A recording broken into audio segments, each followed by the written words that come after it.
हाँ जी, नमस्कार सभी को।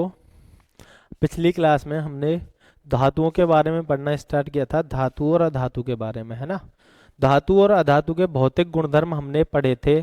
भौतिक गुणधर्मों में हमने चमकदार होती हैं धातुएं, कठोर होती हैं धातुएं, और धातुएं क्या होती हैं, तन्य होती हैं, तन्यता का गुण मिलता है, आघात वर्धनीयता का गुण मिलता है। ये सभी गुण अधातुओं में नहीं मिलते हैं। अधातुओं में इनका उल्टा होता है। धातुएं विद्युत की चालक होती हैं, अधातुएं विद्युत की चालक नहीं होती हैं। ग्रेफाइट उसका अपवाद था। तो धातु और अधातुओं के बारे में पढ़ रहे थे। अब हमारा ये जो क्लास है धातु अधातु पार्ट 2 है। क्या है? पार्ट 2 है। पार्ट 2 में हम क्या देखेंगे? पार्ट 2 में हम धातुओं और अधातुओं के रासायनिक गुणधर्मों के बारे में चर्चा करेंगे। कौन से गुणधर्म हैं? रासायनिक गुणधर्म। कौन से गुणधर्म? रासायनिक गुणधर्म। ठीक है साहब, केमिकल प्रॉपर्टीज। ठीक है जी। सबसे पहले धातुओं के रासायनिक गुणधर्म पढ़ेंगे, उसके बाद अधातुओं के रासायनिक गुणधर्म पढ़ेंगे। ठीक है। हाँ जी, धातुओं के रासायनिक गुणधर्म। धातुएं वायु, जल तथा अम्ल से अभिक्रिया कर विभिन्न पदार्थ बनाती हैं। धातुएं हैं जो जल से, वायु से और अम्ल से अभिक्रिया करके विभिन्न पदार्थ बनाती हैं। तो वो विभिन्न पदार्थ क्या होते हैं, मतलब क्या बनाती हैं? इसमें मोस्टली हम क्या पढ़ रहे हैं? रासायनिक वो पढ़ रहे हैं ना, रासायनिक गुणधर्म पढ़ रहे हैं। तो रासायनिक गुणधर्म पढ़ रहे हैं तो रासायनिक अभिक्रियाओं का जिक्र होगा कि किस चीज की धातु की अभिक्रिया अगर वायु से कराएं तो क्या होगा, अम्ल से कराएं तो क्या होगा, जल से कराएं तो क्या होगा। ठीक है, इसके बारे में जानेंगे। सबसे पहले वायु के साथ अभिक्रिया। धातुएं वायु की ऑक्सीजन के साथ रासायनिक संयोग कर उनके ऑक्साइड बनाती हैं। क्या करती हैं? धातुएं ऑक्सीजन के साथ रासायनिक संयोग करके क्या बनाती हैं? उनके ऑक्साइड। किन के ऑक्साइड? धातुओं के ऑक्साइड। उनको क्या बोलेंगे हम? धातु ऑक्साइड। इसमें है धातु प्लस ऑक्सीजन, क्या बनेगा? धातु ऑक्साइड। धातु ऑक्साइड। ठीक है साहब।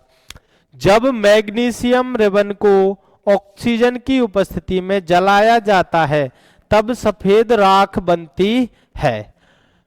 मैग्नीशियम रिबन की किससे अभिक्रिया हो रही है? ऑक्सीजन के साथ। क्या मिल रहा है? सफेद राख।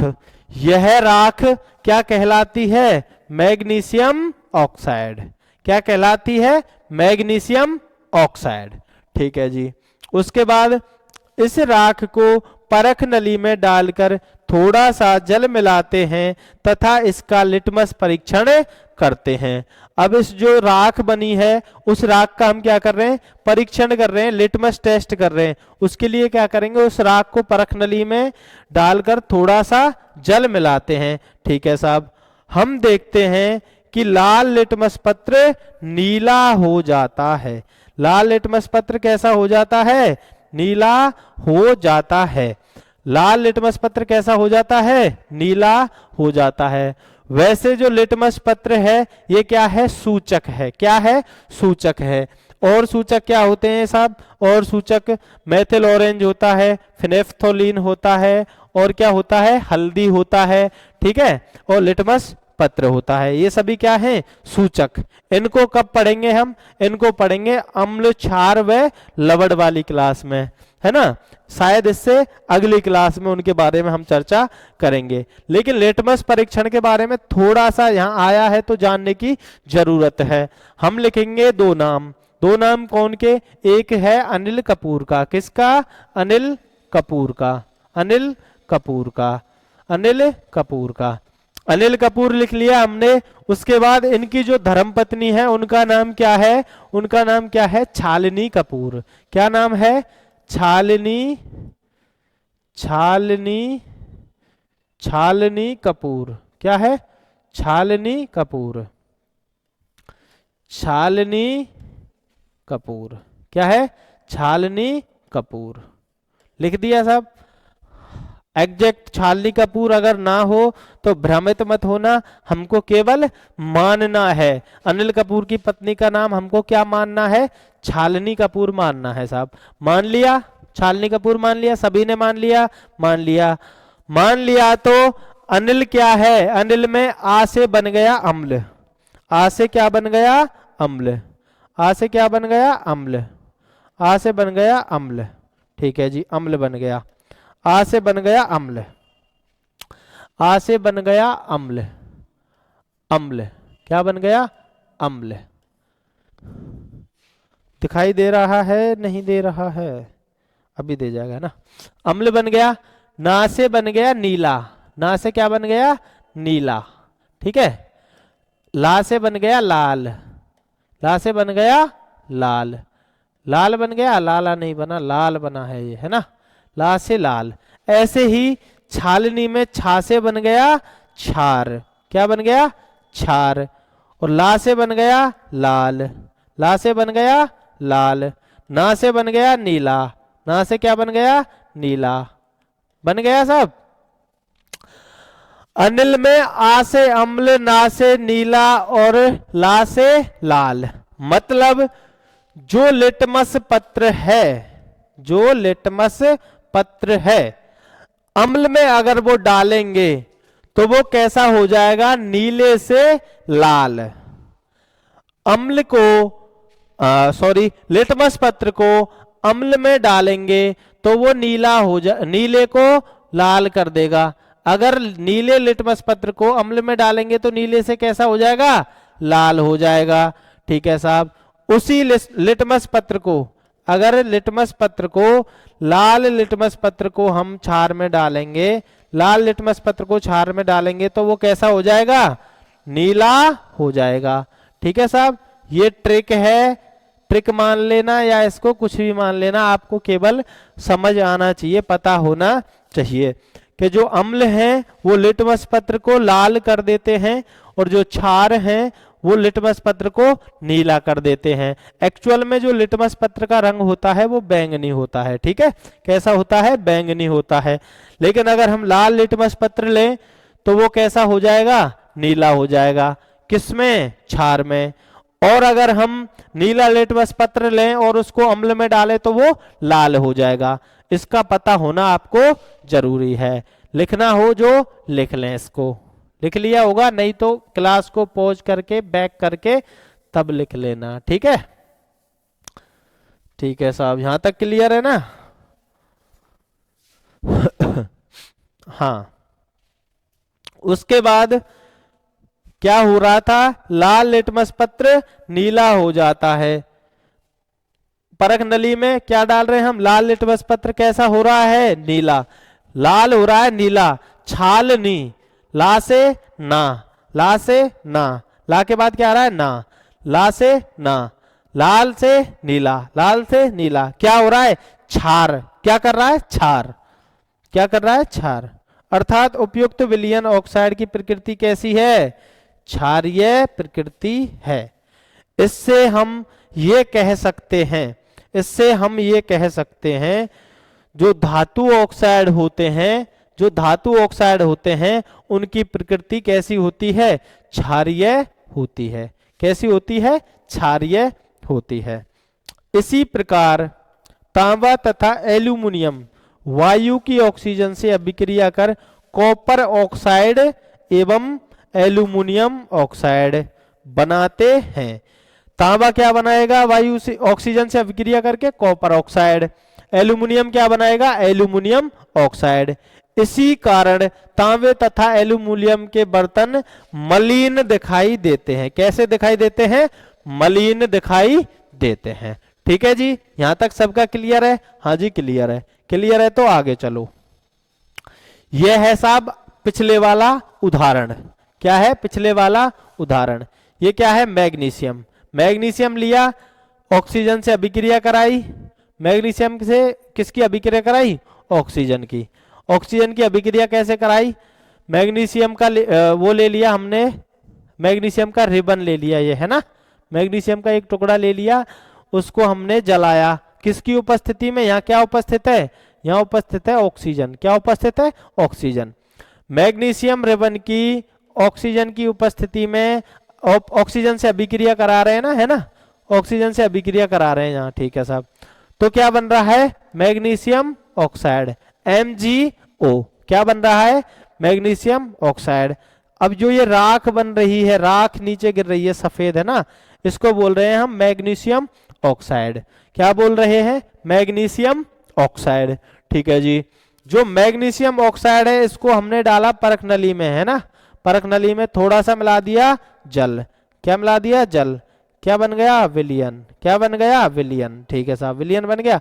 इस विलियन में हमने लाल कलर का लिटमस पत्र डाला, लाल कलर का लिटमस पत्र डाला, तो ये नीचे से कैसा कलर हो गया? जितना वो पानी में डूबा है उतना किस कलर का हो गया? नीले कलर का। किस कलर का हो गया? नीले कलर का। लाल था नीला हो गया। छालनी, क्या हो गया? छालनी। छालनी हो गया, नहीं हुआ? लाल था नीला हो गया, लाल था नीला हो गया, तो इसमें क्या उपस्थित है? क्षार। क्या उपस्थित है? क्षार, ठीक है, बिल्कुल क्लियर है अभी। उसके बाद चलते हैं आगे। आगे क्या है? जल के साथ अभिक्रिया। धातु की ऑक्सीजन के साथ अभिक्रिया हुई, वायु के साथ अभिक्रिया हुई, तो क्या बना? धातु ऑक्साइड। कैसी प्रकृति का बना? क्षारीय प्रकृति का, ठीक है साहब। उसके बाद चलते हैं आगे। जल के साथ अभिक्रिया। किसकी अभिक्रिया? धातु की अभिक्रिया। अधिकांश धातुएं जल के साथ अभिक्रिया करके धात्विक हाइड्रोक्साइड तथा हाइड्रोजन गैस उत्पन्न करती हैं। वहां क्या बना रही थी? धात्विक ऑक्साइड। यहाँ क्या बना रही है? धात्विक हाइड्रोक्साइड। क्या बना रही है? धात्विक हाइड्रोक्साइड। धात्विक हाइड्रोक्साइड के साथ साथ हाइड्रोजन गैस, ठीक है साहब। जब सोडियम धातु के टुकड़े को जल में डाला जाता है तब वह जल की सतह पर घूमता हुआ दिखाई देता है। जब सोडियम धातु के टुकड़े को जल में डाला जाता है तो वह जल की सतह पर घूमता हुआ दिखाई देता है। सोडियम जल के साथ अभिक्रिया कर सोडियम हाइड्रोक्साइड तथा हाइड्रोजन गैस बनाता है। जब धातु की अभिक्रिया जल के साथ कराते हैं तो क्या बनता है? धात्विक हाइड्रोक्साइड और हाइड्रोजन गैस। सोडियम धातु है, सोडियम धातु की अभिक्रिया किससे कराई है? हमने जल से कराई है, तो क्या बन रहा है? सोडियम हाइड्रोक्साइड और हाइड्रोजन गैस, ठीक है साहब। सोडियम धातु को मिट्टी के तेल कैरोसिन में डुबोकर रखा जाता है। सोडियम धातु को किस में डुबोकर रखते हैं हम? मिट्टी के तेल में। किस में? कैरोसिन में, ठीक है साहब। क्यों रखते हैं? क्योंकि सोडियम धातु अत्यधिक क्या है? क्रियाशील है, अत्यधिक क्रियाशील है। ऑक्सीजन व जल के साथ तीव्रता से अभिक्रिया कर सोडियम हाइड्रोक्साइड और हाइड्रोजन गैस बनाती है। अगर ऑक्सीजन व जल के संपर्क में इसको लाएंगे, सोडियम को कहां रखते हैं हम? सोडियम को कहां रख रहे हैं हम? कैरोसिन में डुबोकर। क्यों रख रहे हैं? क्योंकि अगर सोडियम को हम कैरोसिन में डुबोकर ना रखें, सोडियम को अगर हम कैरोसिन में डुबोकर ना रखें, अगर सोडियम को हम कैरोसिन में डुबोकर ना रखें तो जल के या ऑक्सीजन के साथ तीव्रता से अभिक्रिया कर लेगा। क्यों कर लेगा? क्योंकि वह अत्यधिक क्रियाशील धातु है। अभिक्रिया कर लेगा तो क्या बनाएगा? सोडियम हाइड्रोक्साइड और हाइड्रोजन गैस, और आग पकड़ लेता है। तो मुख्य कारण क्या है? हम सोडियम को कैरोसिन में डुबोकर क्यों रखते हैं? क्योंकि अगर उसको कैरोसिन में डुबो के नहीं रखेंगे तो वो आग पकड़ लेगा। क्यों पकड़ लेगा? क्योंकि वह अत्यधिक क्रियाशील है, तो वो जल व ऑक्सीजन से अभिक्रिया कर लेगा तीव्रता से, सोडियम हाइड्रोक्साइड और हाइड्रोजन बना देगा, ठीक है, और उसमें आग लग जाएगी। सोडियम का वायु से संपर्क तोड़ने के लिए इसे कैरोसिन में मिट्टी के तेल में डुबोकर रखा जाता है, ठीक है साहब, यहां तक क्लियर। अब चलते हैं आगे। अम्ल के साथ अभिक्रिया। अब किसके साथ अभिक्रिया हो रही है? एसिड के साथ अभिक्रिया, अम्ल के साथ अभिक्रिया। किसकी अभिक्रिया हो रही है? धातु की। किसकी हो रही है? धातु की। धातु की अभिक्रिया अम्ल के साथ करेंगे तो क्या होगा? धातुएं अम्ल के साथ अभिक्रिया करके हाइड्रोजन गैस देती हैं। धातुएं अम्ल के साथ अभिक्रिया करके क्या देती हैं? Hydrogen gas. कौन सी गैस? Hydrogen gas. कौन सी गैस? Hydrogen gas. किसके साथ? अम्ल के साथ। ये एक अभिक्रिया ली है हमने जिंक की। जिंक क्या है? एक धातु है। और हाइड्रोक्लोरिक अम्ल क्या है? एक एसिड है, अम्ल है। हाइड्रोक्लोरिक अम्ल है। ठीक है साहब। जिंक की अभिक्रिया हमने किससे कराई है? HCl से। Zn की अभिक्रिया HCl से कराई है। तो क्या बना? Zinc chloride. क्या बना? Zinc chloride. और क्या बना? Hydrogen gas. कौन सी गैस मुक्त हुई? Hydrogen gas. तो धातुओं की अभिक्रिया अगर हम अम्ल से कराएंगे तो कौन सी गैस मुक्त होगी? हाइड्रोजन गैस मुक्त होगी। ठीक है साहब। ये क्या है? लवण। क्या है? लवण। उसके बाद हाइड्रोजन गैस की उपस्थिति की जांच। अब हम जांच कैसे करेंगे? हमको पता कैसे चलेगा कि हाइड्रोजन गैस यहाँ उपस्थित है या नहीं है? इसकी जांच के लिए हाइड्रोजन गैस की उपस्थिति की जांच के लिए गैस के पास जलती हुई तीली ले जाने से क्या होता है? अगर इस जो गैस ये हाइड्रोजन है या नहीं जो ये निकल रही है, इसकी हम जांच कैसे करेंगे? ये हमने अभिक्रिया करा दी। उसके बाद जो ये गैस निकल रही है इसके पास हम जलती हुई तीली लगाएंगे। क्या लगाएंगे? जलती हुई तीली लगाएंगे। और जो गैस ज्वलनशील है, गैस क्या है? ज्वलनशील है तथा पॉप की ध्वनि के साथ चलती है। तो ये जो गैस है ये कैसी है? ज्वलनशील है। ज्वलनशील है तो कैसी ध्वनि करेगी? पॉप। कैसी ध्वनि करेगी? पॉप। पॉप की ध्वनि के साथ जलती है। इसका हम एक एग्जांपल घरों में भी देखते हैं। जैसे हम गैस सिलेंडर को चालू करते हैं, जैसे ही हम गैस सिलेंडर को चालू करते हैं तो क्या होता है? पॉप की ध्वनि आती है। वो क्यों आती है? क्योंकि वायुमंडल में हाइड्रोजन विद्यमान है। उसकी बताती है कि भाई ये हाइड्रोजन यहाँ विद्यमान है। ठीक है साहब। आगे चलो। आगे है अधातुओं के रासायनिक गुणधर्म। किनके रासायनिक गुणधर्म? अधातुओं के। किनके? अधातुओं के। अधातुओं के रासायनिक गुणधर्म। अधातुओं के रासायनिक गुणधर्म। हाँ जी।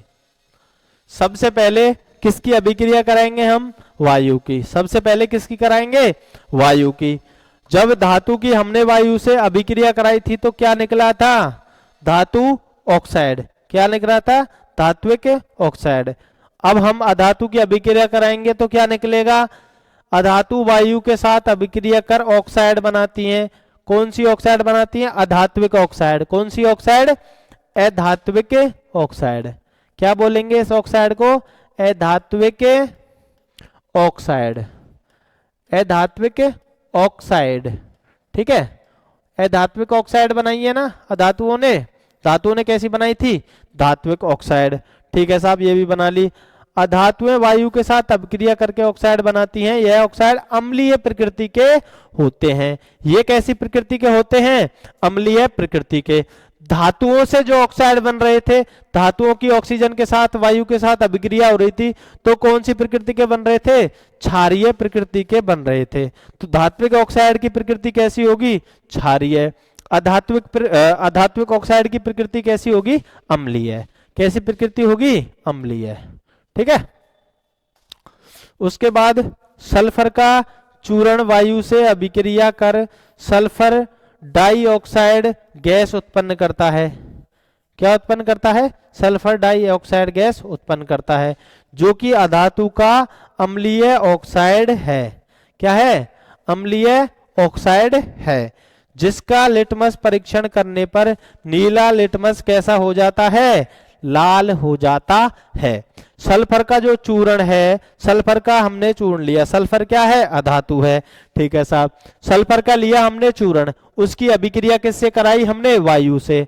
वायु से, वायु में मतलब ऑक्सीजन से हुई। उसके बाद सल्फर डाइऑक्साइड बन गई। कौन सी गैस बन गई? Sulphur dioxide. तो ये कैसी ऑक्साइड है? अधात्विक ऑक्साइड है। प्रकृति कैसी होगी इसकी? अम्लीय है। इसका कैसे पता चला? इसमें लाल लिटमस पत्र को, सॉरी नीले लिटमस पत्र को ले जाने पर वो लाल हो जाता है। ठीक है, अधात्विक ऑक्साइड में नीले लिटमस पत्र को ले जाने पर कैसा हो जाता है? लाल हो जाता है। ठीक है साहब। उसके बाद सल्फर धन ऑक्सीजन, ये हो रही है इसकी अभिक्रिया, है ना। Sulphur plus oxygen sulphur dioxide बन रही है। ये जो ऑक्साइड है ये कैसी प्रकृति की है? ये जानना है हमको, अम्लीय प्रकृति की। कैसी प्रकृति की? अम्लीय प्रकृति की।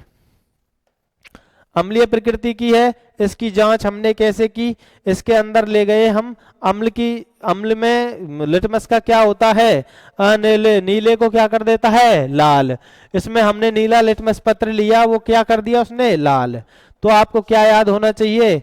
अनिल कपूर, उसकी पत्नी का नाम छालनी कपूर। क्या नाम है?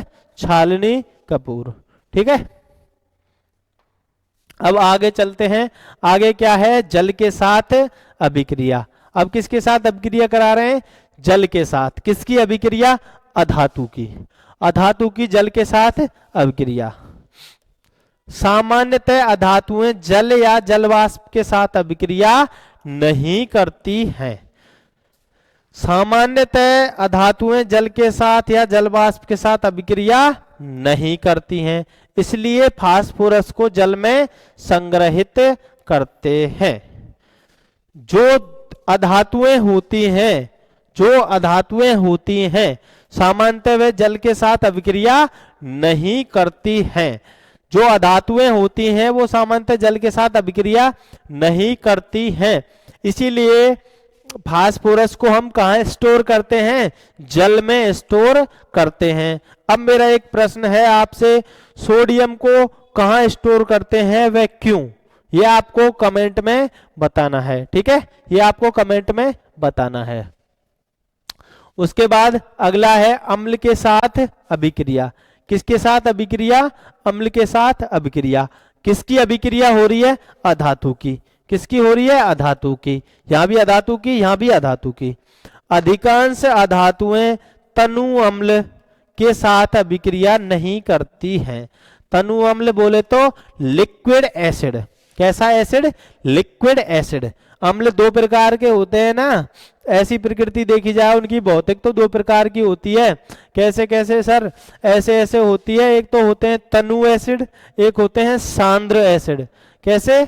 सांद्र अम्ल और तनु अम्ल। ठीक है, तो जो तनु अम्ल होते हैं उनके साथ अभिक्रिया नहीं करती है, लेकिन सल्फर सांद्र नाइट्रिक अम्ल के साथ अभिक्रिया कर क्या बना रही है? सल्फर जो अधातु है वो किससे अभिक्रिया कर रही है? सांद्र नाइट्रिक एसिड से। सांद्र नाइट्रिक एसिड से अभिक्रिया करके वो क्या बना रही है? Sulphur dioxide. क्या बना रही है? Sulphur dioxide. लेकिन यहां क्या है? Nitrogen dioxide. एक चीज एक्स्ट्रा बनी है ना, नाइट्रोजन डाई ऑक्साइड, और तीसरी चीज क्या बनी? जल।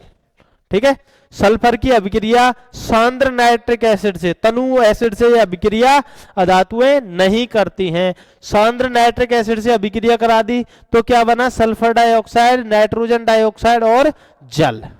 ठीक है, उसके बाद आगे जीवन, दैनिक जीवन है जो हमारा, हम वैसे जनरली हम पढ़ के आ रहे थे, हम थोड़ा भटक गए, हम ज्यादा डीप चले गए शायद है, ऐसा कुछ नहीं है।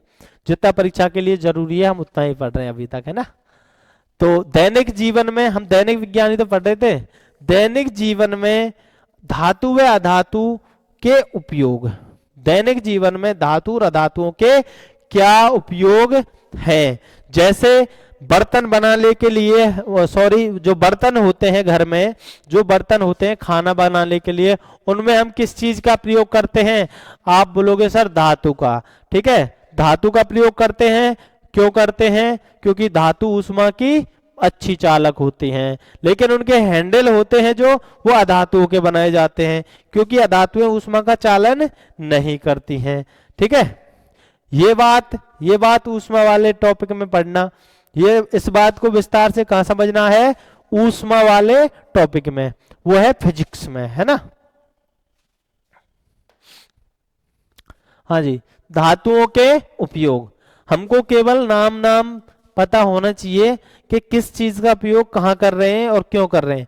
जितना यहाँ बोर्ड पे आपको दिखाई दे रहा है परीक्षा के लिए वो काफी है ना, पर्याप्त है, टेंशन लेने की कोई बात नहीं है।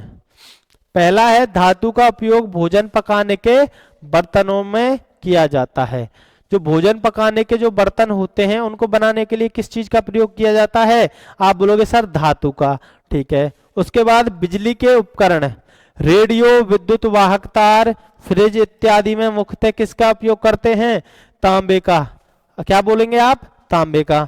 जो भी मोटर वगैरह होती हैं बिजली से चलने वाली, पंखे की मोटर होती है उसमें भी तांबा होता है, और जो बोरिंग की मोटर होती है, बोरवेल की जो मोटर होती है उसमें भी तांबा होता है, अपने जो टीवी होती है इसमें भी तांबा होता है, अपने रेफ्रिजरेटर जो फ्रिज होता है इसमें भी तांबा होता है। इन सभी की मोटरों को किससे बनाया जाता है? किस चीज की जरूरत होती है? तांबे की जरूरत होती है ना। तो उसी के बारे में यहाँ आपको बताया गया है ना। क्यों होती है? क्योंकि ये विद्युत की चालक होती हैं। घरों में वर्षा तथा धूप से बचने के लिए एल्यूमिनियम तथा लोहे की चद्दरों का उपयोग किया जाता है। एल्यूमिनियम और लोहे की चद्दरें कैसे बनाई जाती हैं? किस गुण का फायदा उठाया जाता है? धातु के किस भौतिक गुण का फायदा उठाकर लोहे और एल्यूमिनियम की चादरें बनाई जाती हैं? आप बताओ इसको, किस गुण का फायदा उठाया जाता है?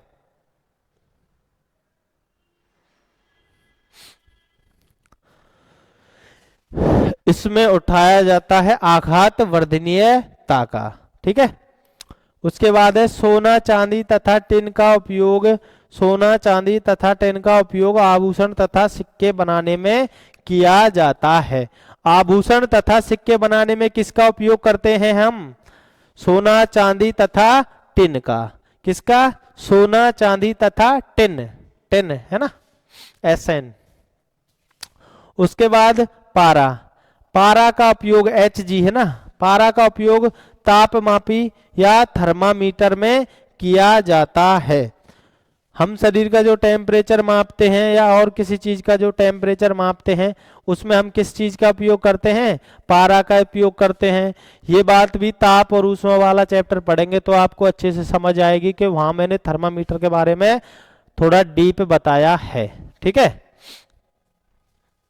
उसके बाद सोडियम धातु से निर्मित सोडियम क्लोराइड, सोडियम धातु से निर्मित सोडियम क्लोराइड सामान्य नमक, सोडियम कार्बोनेट धावन सोडा। उसके बाद सोडियम बाई कार्बोनेट खाने का सोडा आदि यौगिकों का उपयोग दैनिक जीवन में किया जाता है। नमक का उपयोग आप डेली करते ही हो, NaCl का है ना, Na2CO3 का आप उपयोग करते ही हो, धावन सोडे का है ना। उसके बाद आता है NaHCO3 है ना, sodium by carbonate dot 10H2O, sodium by carbonate खाने का सोडा, इसका उपयोग करते हैं दैनिक जीवन में? आप बोलोगे जी हाँ करते हैं, ठीक है। ये इनके उपयोग हैं। और क्या करते हैं? अधातुओं का। अब किसका उपयोग पढ़ेंगे हम? अधातुओं का। किसका उपयोग? अधातुओं का। सबसे पहले है गंधक। क्या है? गंधक।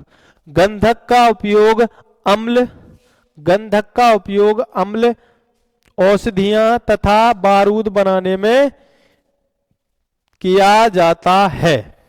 गंधक का उपयोग अम्ल, औषधियां तथा बारूद बनाने में किया जाता है।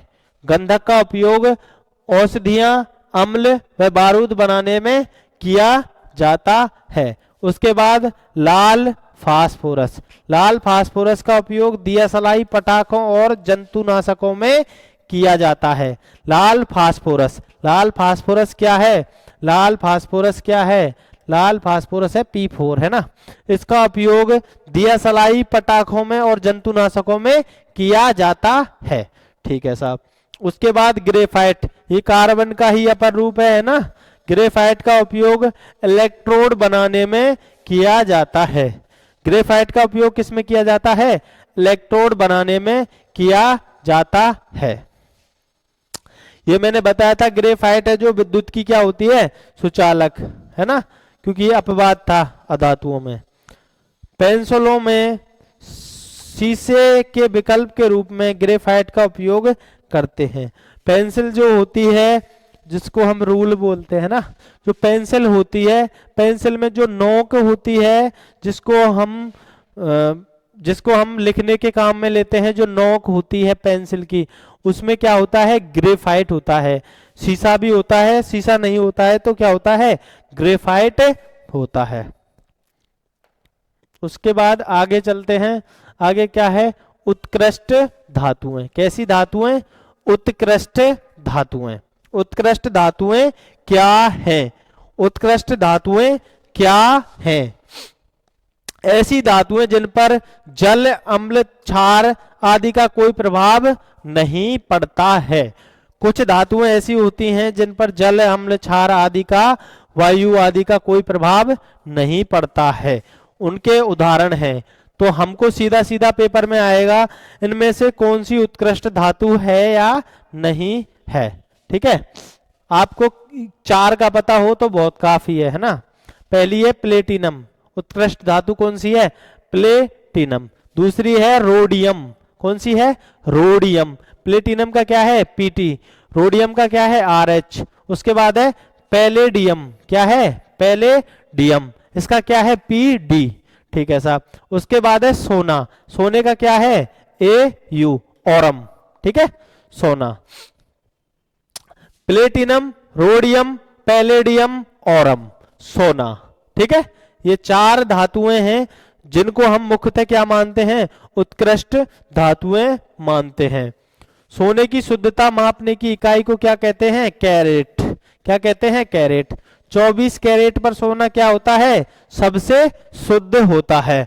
22 व 23 कैरेट पर सोने में कुछ प्रतिशत मात्रा में अन्य धातुएं मिला दी जाती हैं। ठीक है, जिससे हम आभूषण बनते हैं। आभूषण शुद्ध सोने से नहीं बनते, आभूषणों में कुछ मिलावटें होती हैं, वो 22 या 23 कैरेट सोने पे बनते हैं। ठीक है, उसके बाद चलते हैं आगे। आगे क्या है, मिश्र धातु। क्या है, मिश्र धातु। हम क्या पढ़ रहे थे, धातु, अधातु और मिश्र धातु।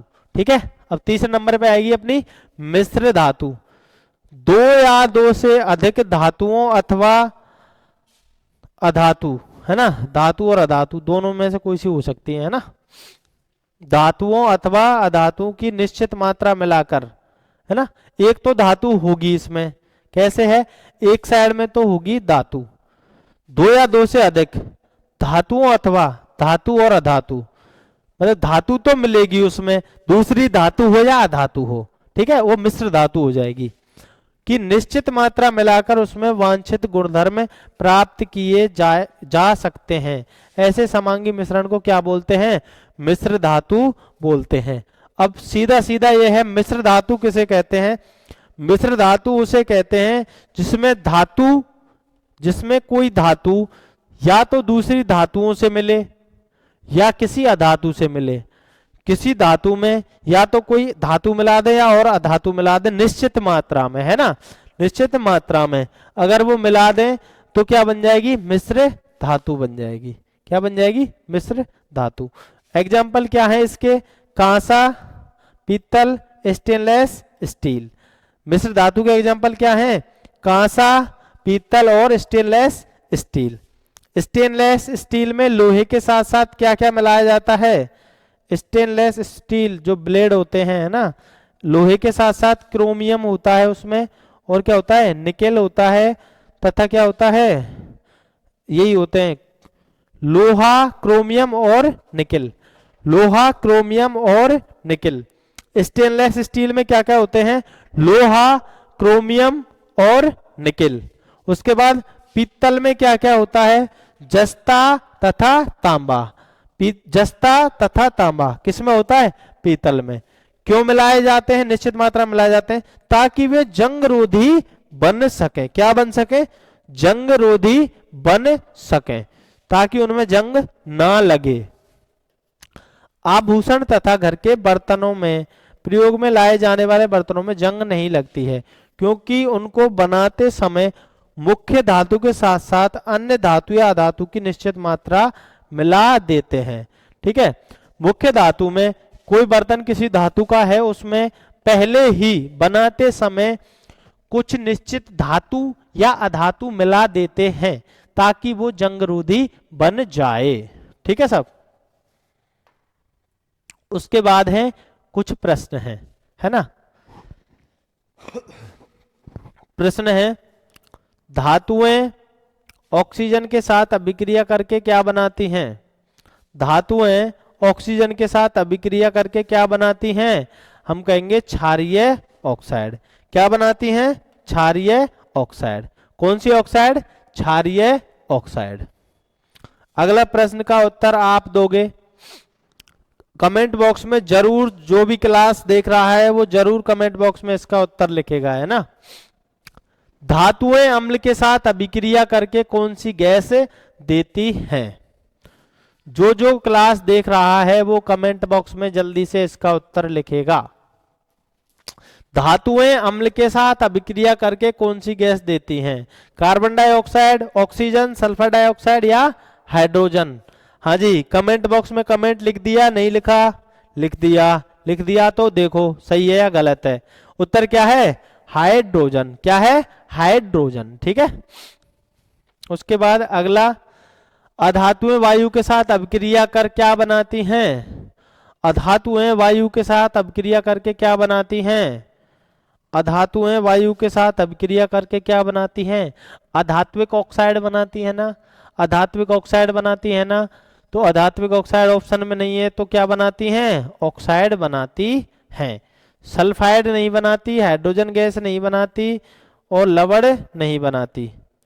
धातुएं अधातुएं वायु के साथ अभिक्रिया करके क्या बनाती हैं? ऑक्साइड। ठीक है साहब, आगे चलो। हाँ, क्वेश्चन नंबर 4, पारा Hg का उपयोग किया जाता है। पारे का उपयोग कहाँ किया जाता है? तापमापी में, बिजली के उपकरण बनाने में, आभूषण बनाने में, बर्तन बनाने में।